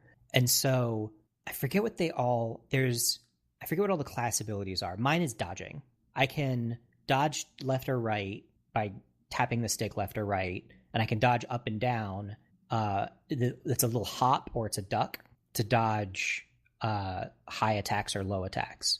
And so there's a whole bunch of ways I can just avoid incoming attacks with this stick. One of them is parrying, where rather than going in the direction away from an incoming attack to dodge it, you're going towards it to block it. And if you pull that off, you stun the opponent. So you're really good at breaking combos.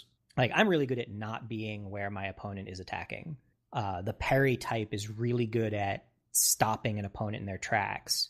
And there's a third type that is similar to parrying, but you just absorb the hit, and rather than losing health, you basically temporarily lose health, but it regenerates really fast, especially if you hit your opponent back.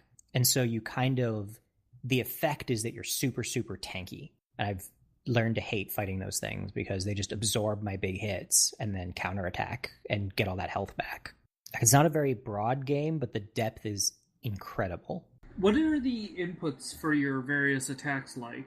I have a combo button. Like, they call them sequence attacks. If I press this button, it fires the next ability in the sequence that I've defined in my deck. And there's a timing element. When you hit the button, there's a little, you see a little like scrolling thing that if you hit it at just the right time, if you hit the next ability at just the right time, that will be a perfect attack. And it hits harder and is faster usually, but can have different effects depending on the ability. But if you get a string of, like, for example, if I get a string of perfect attacks, I can take an enemy down in like 3 hits because I've just landed 3 solid strikes. It's more focused on timing rather than like hitting a certain sequence of buttons to get a special attack off. Correct. Yeah. It's very timing based and rhythm and flow based more than, do you remember that it's down, up, down, right, forward, left punch? Like, you define your combos through your deck, and then executing them in combat is a timing thing. And you have, some moves have dodges associated with them. Like, I have a spinning jump kick. My people heard me probably before a podcast talking about kicking people in the face. It's the spinning jump kick, but it also dodges low attacks. And so it's a ability that I like to use. It's a part of my string that I like to use when I think an enemy is going to, go for my legs, because I can go up and dodge their attacks. So kind of like you can with Hurricane Kick. Yeah, exactly. But it feels really good. There's some, it's an indie game, so it's sort of, there's some janky parts of it. Like, sometimes the camera isn't amazing, but for the most part, it's perfectly reasonable and playable. I've been having a ton of fun with it. I kind of want to see where it goes. Like, the first thing they do is say, hey, like, learn how to fight, prove yourself. On this little island, there are like 7 bosses. Go find all the bosses and beat them. Okay. So I've been wandering. And so it's this, part of it is wandering around looking for them, and part of it is actually beating them. And they're tough. Like, they have, a lot of health. They have usually moves you haven't seen or mechanics you haven't seen. Yeah, I had kind of gone back and forth on this game because I wasn't sure if I'd like it or not. I don't know. I really like it. I came into it not really knowing what to expect. And I really enjoy it. I really enjoy it it fits the kind of role that, like, Kodra playing VVVVV fills, or I don't know. It's very satisfying to play. Yeah. One of the ways the mechanics work is you get a flat amount of leveling XP just for defeating an enemy. But if you draw that fight out and get them to use the abilities, you also get more XP for the abilities that they know that you don't. And the only way you learn new abilities is by defending against them coming in. So if you're just like steamrolling through mobs, you'll get stronger stat-wise, but you won't learn new moves. But the longer you spend in a fight, the more likely you are to lose it. And if you lose a fight, you don't get any of that XP. You only get the move learning XP if you defeat the enemy. And so there's this kind of like, okay, how much do I want to try to learn from one of these enemies before moving on, like solidifying that and moving on. And it's never felt punitive, but there have been a few times where I pushed my luck a little bit too far and been like, well, I tried to learn all 3 of those moves that enemy knew that I didn't, and they got a few good hits in, and it was enough for me. Like, a few too many good hits. There's a whole like weapons thing as well. Like, you can have equipped weapons as well as just fighting barehanded. that I haven't really gotten into because I haven't found a weapon, or I found a sword sticking in a tree trunk and I picked it up and fought with it for a while until it broke. But there's like a weapon summon thing that you can do that I haven't figured out yet. And it has its own series of moves that you can use and learn. For an indie game, it sounds like it has a whole lot of stuff going on. It really does. It's been incredibly surprising to see how much is going on with this game. Well, it's like officially launched now, and I think it was in early access for over a year at that point. Yeah, I mean, I only picked it up because it went live, and I've heard a lot of people talking about it. They, perhaps wisely, did not talk about it a whole lot while it was in early access. So they actually did get their launch news blitz at launch. There you go. I've been aware of this game for quite some time. Well, this was a Kickstarter, wasn't it? I actually don't think so. For some reason, I thought it was some kind of crowdfunding. I know it's some ex-Ubi devs, which explains the art style. Because I've been at least aware of it, but I don't know why I've been aware of it. But like, I normally get really frustrated with fighting games, but this one's hooked me. I do spend a lot of time wandering in circles on the map, but I don't really mind it so much because the levels are gorgeous, and because every enemy I fight is in some way not a waste of my time. It doesn't, like, going around in circles, a little bit lost, but fighting the same things over and over, fighting the same stuff. And I don't think anything respawns until you actually die, though I don't know that one for sure because I die a lot. Is it the sort of dying a lot that you feel like you learn something from every death, or? Oh yeah, I mean, yes. Sometimes it's like, well, I ran, like, I wasn't looking when I was running forward, and three or four enemies are on me at once, and like that's just not a winnable fight because I'm just overwhelmed, and the environment is such or whatever. But most of the time it's that guy that enemy had a move that I wasn't aware of, and or like she kicked me in this certain way that I wasn't prepared to guard against, and now I am. And like sometimes it takes me a few times, like losing, like there was one of the bosses was this crazy whirlwind kicking woman who was just flattening me in 2 or 3 seconds every fight. Like she could shatter my block bar in 2 hits and then combo me to death in the same move. And it took me, like, there were a few times where I just walked up and just got steamrolled immediately. And I realized that she had a tell. And so if I ducked the first one, and I could duck the first one really easily, there's a big window for it. If I ducked rather than blocking and counterattacked immediately, she was the same kind of fighter that I was, which is fast, powerful offense, but like virtually no defense. So if I could combo break, I could get the upper hand really quickly. And it took me a few times to figure it out, but then it was like, okay. And so when I started facing other enemies like her later, it was really like I knew how to fight them, which was a really cool feeling. It does not have the greatest tutorial ever. Like you kind of have to go into edit your deck mode and then go to tips before you and to actually like get a breakdown of the mechanics and how they all work together and so on. And then you got to play with it a bit after that to really understand what it's doing. And I still don't feel like I have a complete understanding of what it's doing or why, but I've been trying various things that work for me. And when I get new abilities, I'll slop them and give them a shot. Like as I've been progressing, I've been unlocking more ability slots to make my combos longer and more complex, but also more powerful, and slot in more hard hitting abilities. And so I'm like building my own.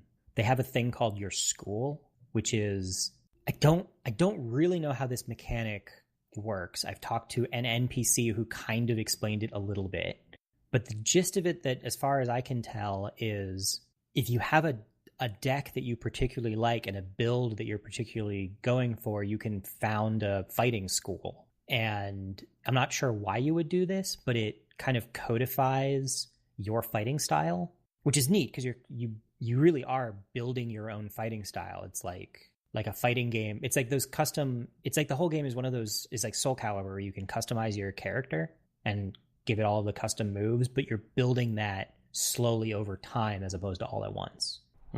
So it's less overwhelming. Yeah, fighting games in general would be easier to learn if they gave you a single ability at a time. Yeah, and this one does. I mean, not a single ability. They give you like two-step combos in 2 of your stances and one hit ability in your other 2 stances.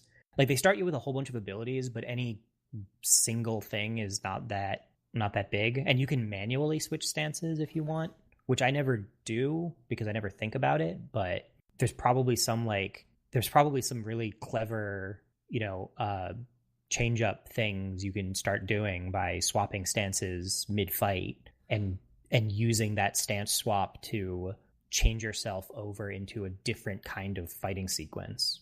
It's just not something I've experimented with, but it's really fun. The combat system is fairly simple and straightforward in concept, but like masks a whole crazy amount of depth. And I don't normally like fighting games, but I like this one a lot. Cool. You've definitely piqued my interest as far as this game, because to some extent it reminds me of like Into the Badlands, the television show. I don't know if I even know what game that is. What's a television show where it's like or television show? What show? I don't know how to describe it. Like, it's a kung fu epic set in a post-apocalyptic fall of society type setting. That's kind of what this is like. Very similar. I don't have a good way of explaining this game in a way that, or I don't have a good short explanation of this game that really makes it sound sane in any way at all. Yeah, like Into the Badlands is like the society where there are these feudal overlords, and they have these fighters that fight in their name called Clippers that, do whatever they need or go kill whoever the warlord needs killing. But like the whole weird clan of people in masks aspect of this game kind of reminded me of that. Yeah. You can like customize your gear, or at least you can put on different pieces of gear and they look different on you. So I'm like in these flowy robes with a frog mask. So the next thing I have no clue how to even segue into.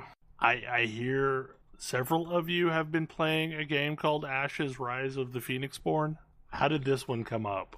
It's a card game. It's a card game. Mostly because we were looking for a card game to play that isn't Magic. Yeah. I actually saw this one while we were at the store last weekend and dismissed it as being just Magic. It is a game in which you are Phoenixborn. It is a sort of structured like a living card game in that there is a starter box with 6 Phoenixborn in it, and there are a few more decks of Phoenixborn that exist, but there are no random packs. Yeah. You are a Phoenixborn, which is a card that may have some powers on it. So is it somewhat also like a life total and a battlefield limit. Is it kind of like a Planeswalker, or is it... It's kind of this like is who you are in the game? It's who you are in the game. It's who you are. So Okay. more like Hearthstone than anything else, really. Okay. Or like the WoW card game. Yeah. This is your character. You have these powers. You also have this life total and some other things on that card. You are fighting other Phoenixborn.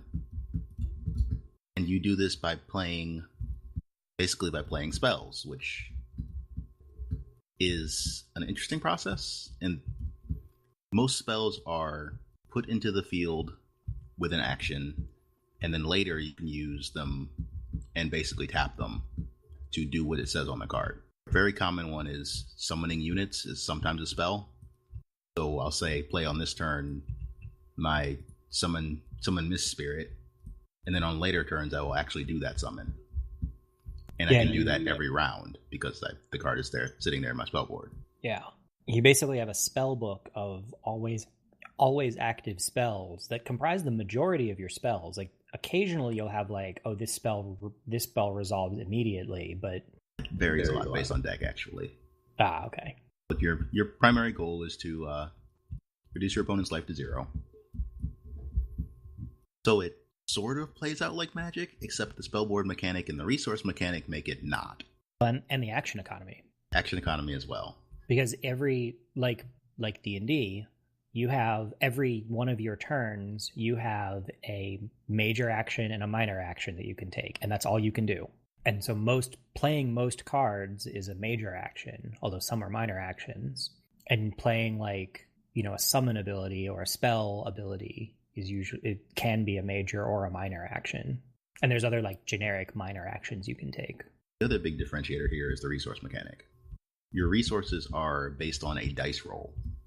The start of a round, you roll 10 dice, which have various symbols on them, which you can sort of choose based on your decks. The pre-mates have an even split between dice types. And based on what shows on those dice determines sort of what cards you can play, sort of. You consume dice to play cards. When you are out of dice, you can pass. And when all players pass, then the round is over and you get your dice back and things like that. But until then, it just keeps going back and forth between players where they can take their major action, their minor action, and whatever. I'd say another big differentiator is how blocking works in this game.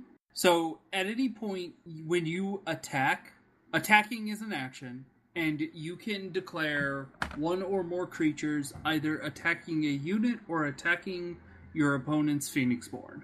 If you are attacking a specific unit, the person who is being attacked can choose to block with their Phoenixborn. If you're attacking the Phoenixborn, the person who's being attacked can choose to block a creature with any unexhausted creatures. What this means, if you see a utility creature out there you want to get rid of, you can try and get rid of it, or force them to take the damage directly. So I got a 2-player match of this in on Wednesday, and a 4-player match in on Thursday, and those are definitely some interesting experiences. I definitely would consider it more of a 2-player game. 4-player leads to a lot of attacking. One person leads you vulnerable to the rest of the board attacking you, which makes the games go a lot slower. But that's kind of true with multiplayer Magic as well. Yeah, I mean that same attacking leaves you vulnerable also means that you're a lot less likely to get bullied all the way out of a game in a 4-player game. Correct, which is good for a 4-player game, because you don't want to get knocked out really early on. Yeah. Another fantastic mechanic, and it clearly is going to hamper their design space, but your opening hand is 5 cards uniquely named of your choice. Yeah, you pick your opening hand. Well, that's interesting. Which is great. It means that you're getting off to a very specific start. And it means that there's a lot of deck building that goes into things knowing that you get to start with this much on the board. Yeah, it's really, really interesting. It neatly removes most of the things that frustrate me about Magic in one fell swoop in a perfectly functional game. I did mention that resources were controlled by dice rolls, but there is a bit of a luck mitigation mechanic as well, and that you can use a minor action and a card to basically change a dice face to whatever you want. Yeah, and there are usually, depending on your deck, a lot of cards that say, oh hey, play this and either get some dice back on the face of your choice, or change some dice to the face of your choice. It also, all of the deck building options sort of ties back to the dice that you have. The generic decks that they build are all 2 types of magic, which is 2 dice, and they give you 5 of each dice. But there's no reason why you couldn't say, I really want this one effect, I'm going to put 1 dice so I can get that into my deck, and then just only play it when I roll the right thing. Or discard a card to make sure I can play it. Because every magic type has just generic magic, which you can use to fuel a lot of effects.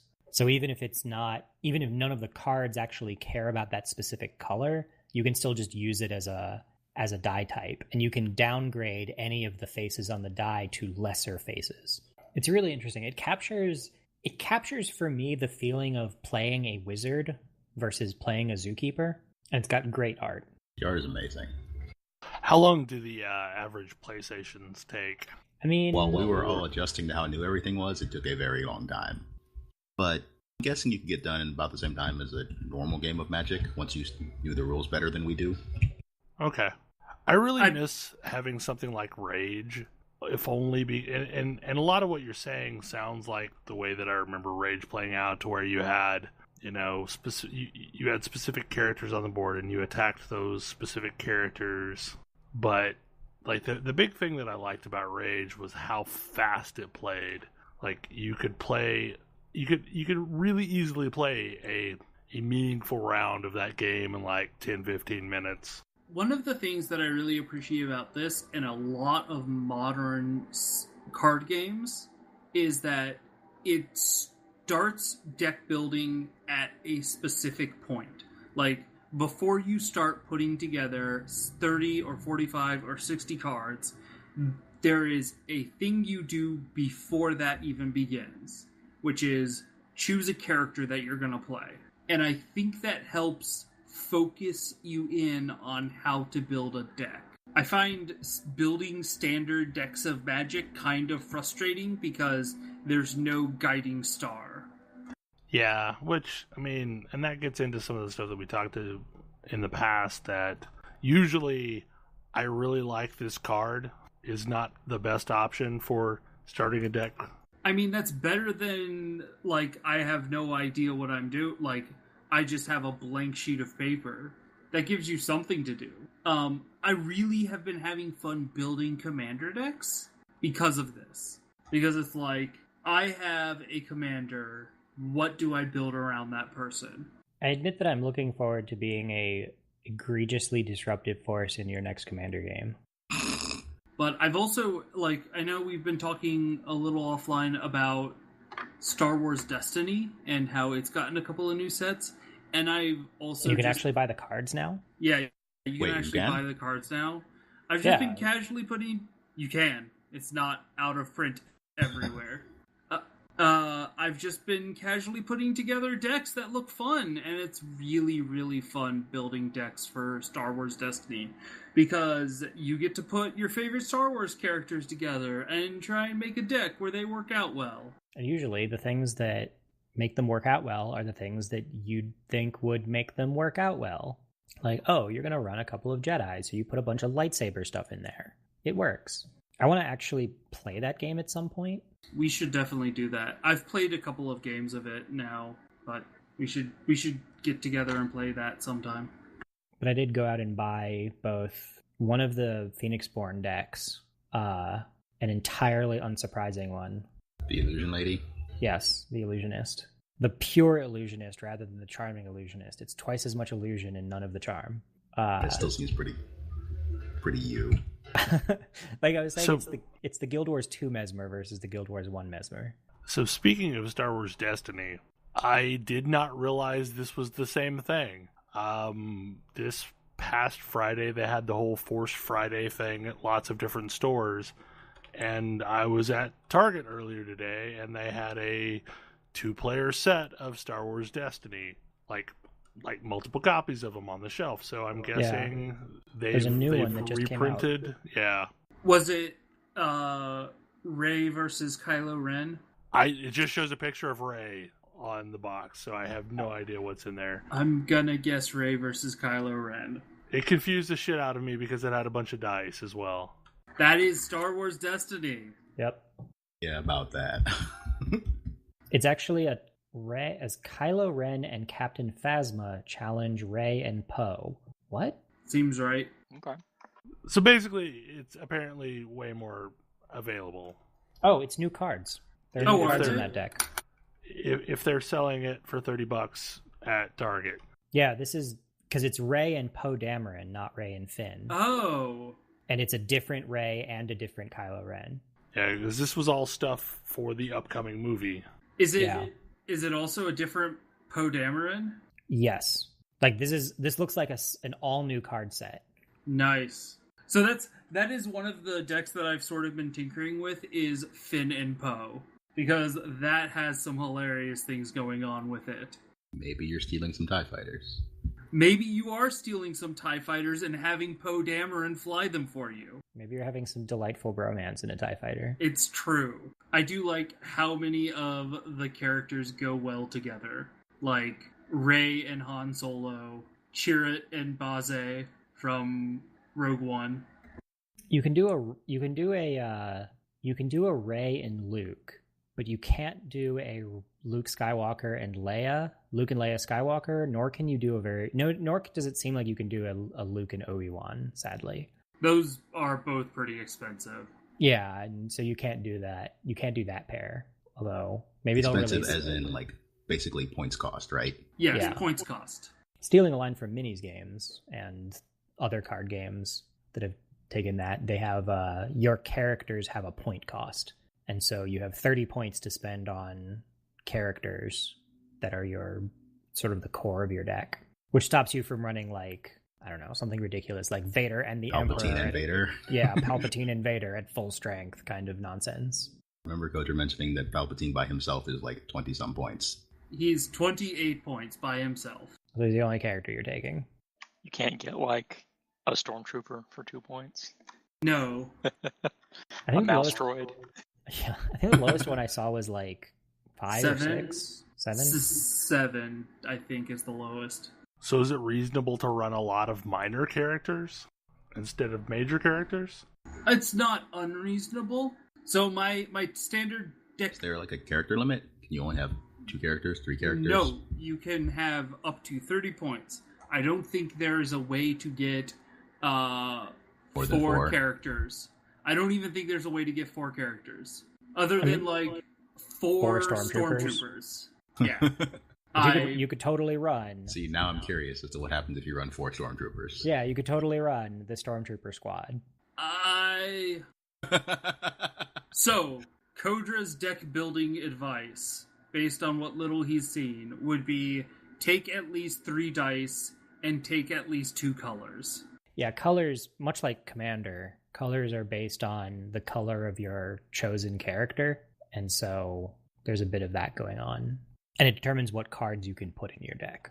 So speaking of Commander, briefly, the new 2017 decks still seem to be super scarce around here. They're probably going to be that for a while. I mean, I got my set, but they, as a whole, they seem to be very scarce. The Vampire deck does contain a card that will see some use in Legacy, probably. So that might be a little hard to get. So to move on to, I think, what is our last topic, Grace, you had some stuff mobile-related that you wanted to talk about. Yeah, just a couple little things.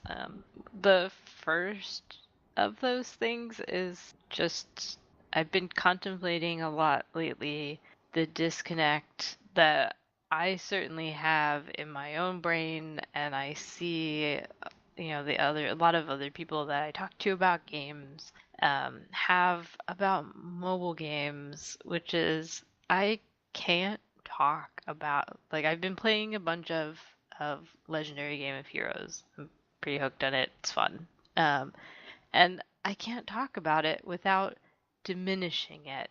Like, oh, it's just this little mobile game I'm playing. It's like, I can't just treat it like a game. It's a game. I've been spending a ton of time playing it, and I'm having a lot of fun with it. But because it's a mobile game, for whatever reasons, I can't speak about it without belittling it, and that bothers me.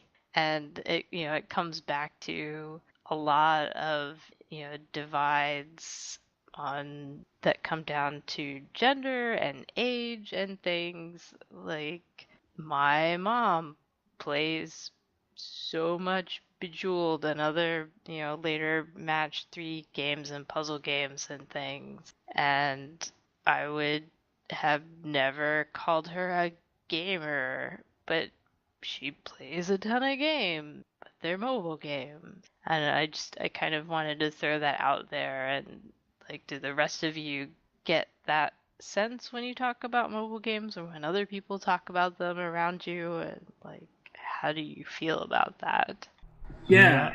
I've kind of been guilty of it myself, but I think a lot of the problem is we're at this dividing point between mobile and traditional games where the experience of playing the mobile game is either catching up to the fidelity of the traditional platforms or is an equivalent level of depth and experience. Mobile games aren't just limited to match 3s anymore. Like, you've got games like Fire Emblem Heroes, you've got games like, Mario Fantasy 15. Final Fantasy 15, yeah. You've got really meaty games that can be played for a lengthy period of time on the mobile platform, and it's in this period of transition. Like, for me, I still feel like Final Fantasy Record Keeper is a lesser experience than a traditional Final Fantasy game, but I still play the shit out of it. Like, every time there's a new event that lets me get more characters, I play it. Like, I'll sit there and play it in bed over other games, and that's kind of a new experience for me, because, like, always before, mobile games were the thing I played when I couldn't play quote-unquote real games. But I kind of see the transition happening, at least in my own opinion of mobile gaming.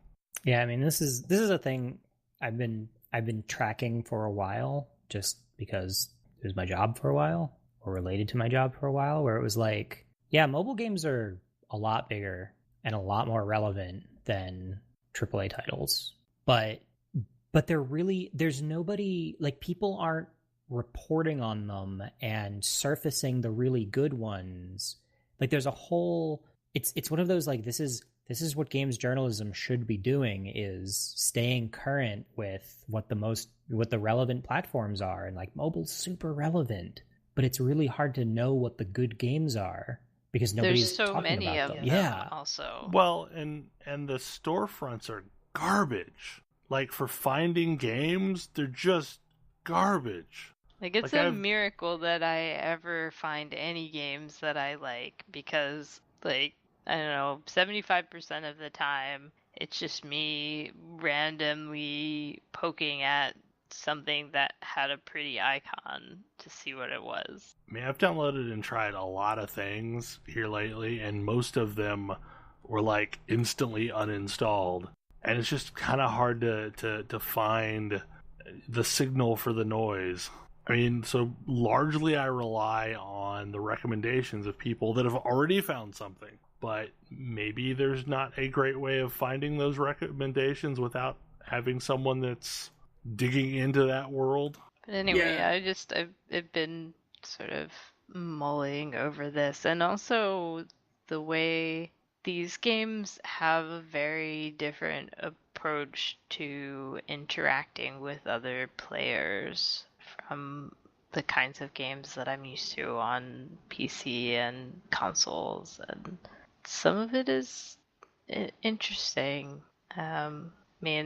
Things that I wish that other games would steal, like encouraging player interaction by basically every once in a while when you get something good, you get a gift pack that you can't open, you can only give it away. And so it encourages you to find a friend and trade stuff, and not in the horrible, like, Facebook friend spammy way, but in a, like, this is a generally, like, useful thing that I found and I can't do anything with it except give it to you. I wish that there were more things like that in games like MMOs. I think it would be a really interesting experience to sort of just wander around a new zone in an MMO and find something cool that you can't keep and you can't, like, mail it to someone. You have to physically trade it to somebody and give it away to a stranger. To some extent, this goes back to a conversation we had this week about Glitch, the MMO that is now long gone. It's Slack now. It's Slack, yeah. But, like, it made me think that I think that was just a game ahead of its time, and had it released as a mobile app, I think it would have found traction that it never quite found. Because, like, I would play the hell out of that as a mobile game. I would play the hell out of Glitch on any platform you could give it back to me on. I miss that game so much. It was so charming. It's so fun. I just mean, like, Mobile is a platform where people have kind of a proven way of monetizing things, and I think Glitch could work in that model. Yeah, I think that game definitely could have worked reasonably on a mobile platform and maybe done well enough for itself to not have folded. Yeah. But I think that the big key to mobile games is the ones that I don't mind and the ones that I actually enjoy are the ones that have a really good interface, or an interface that feels like it fits the gameplay. I mean, because nothing feels worse than I'm going to mimic a D-pad with the touchscreen control scheme. I'm so glad games tend not to do that anymore. Even the later Final Fantasy ports from Square stopped doing that. But the first ones did, because that's just what was done when they came out. I don't know. I feel like it's just a matter of time before the discussion of how real mobile games are is just an artifact of history.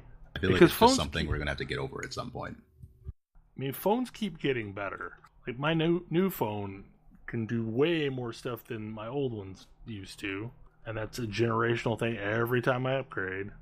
I will say, though, that since all of the storefronts are pretty horrible for finding any kind of information, I would greatly appreciate any of our listeners, if they have great games that they're playing right now on a mobile platform, please throw out a suggestion. Yeah, agreed. I mean, so many of the games that I've enjoyed have been, I found them from word of mouth, not by staring at the storefronts. Yeah, exactly for me. Same deal. Anyway, I think we've kind of wound down and reached the end of our list of topics, at least. Anybody have anything else they want to talk about before we close things down? I will take the silence that will get edited out as a no. Anyway, hopefully you enjoyed this show, and we will see you again next week. Good night. Good night. Good night. See you. Good night.